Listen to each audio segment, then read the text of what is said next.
And yes, I do a lot of times torque these by feel, but I also like to go back to using the torque wrench periodically to regain the accuracy of my feel.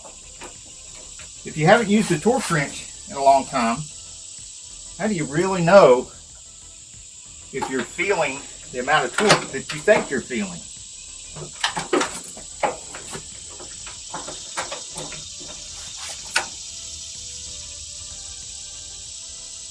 Alright. Gives me between 10 and 15.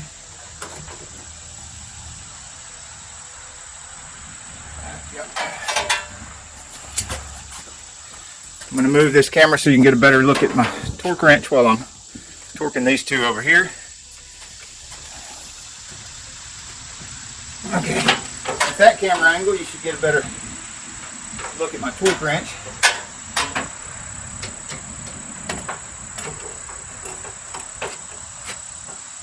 You might even have a better look at my torque wrench than me.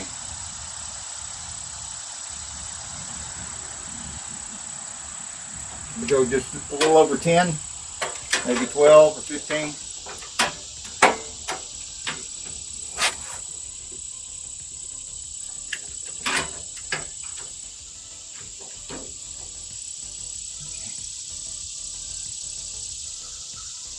Of course, using a swivel socket is not the best way to use a torque wrench.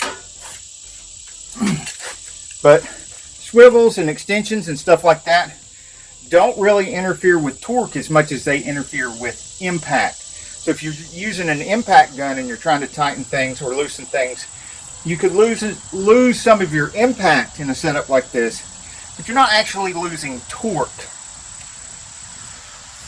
Insanely cool cars, tool reviews, and auto repair videos.